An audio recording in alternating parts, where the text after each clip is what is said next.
বরিশাল জেলার হিজলা উপজেলা প্রতি বছরের মতো এবারও রবি ফসলের মাঠে নেমেছে সবুজের ছোঁয়া।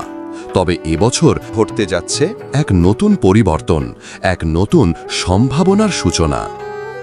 এই উপজেলায় সবচেয়ে বেশি আবাদ হয়ে থাকে সয়াবিন। বছরের পর বছর ধরে চরের কৃষকেরা সয়াবিনকে কেন্দ্র করে তাদের জীবিকার চাকা ঘুরিয়ে আসছেন। কিন্তু এবছর দেখা যাচ্ছে ব্যতিক্রম।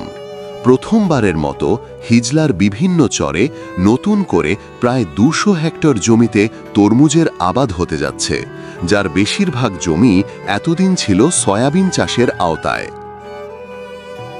বৃহৎ পরিসরে তরমুজ আবাদকে ঘিরে ইতোমধ্যেই শুরু হয়েছে ব্যাপক কর্মযজ্ঞ। চারা উৎপাদন, জমি তৈরি, সার বীজের সরবরাহ সবকিছুই চলছে দ্রুত গতিতে।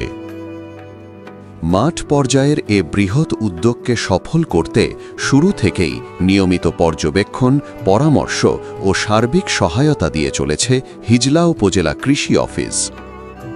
সরাসরি কৃষকদের সাথে কথা বলতে এবং সার্বিক পরিস্থিতি মূল্যায়নে সশরীরে মাঠে উপস্থিত হন উপজেলা কৃষি অফিসার জনাব আহসানুল হাবিব আল আজাদ জনি।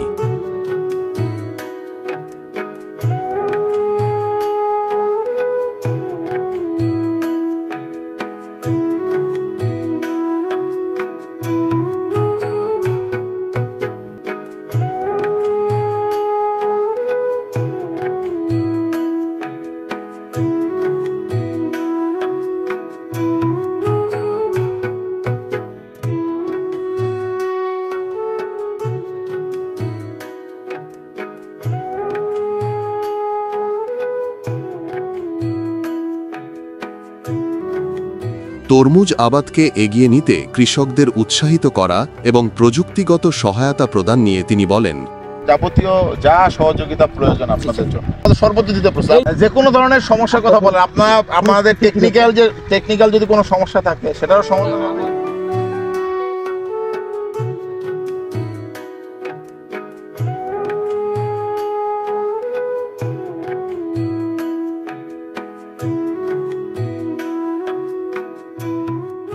নতুন মৌসুমে নতুন ফসলের প্রত্যাশায় কৃষকের চোখে ফুটে উঠেছে আনন্দ।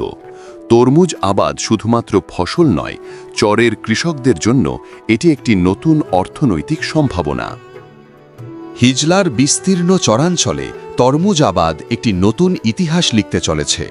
কৃষকের পরিশ্রম, প্রযুক্তির ব্যবহার এবং কৃষি অফিসের সহযোগিতা সব মিলিয়ে এ উদ্যোগ হবে এলাকার সামগ্রিক উন্নয়নের একটি মাইল ফলক।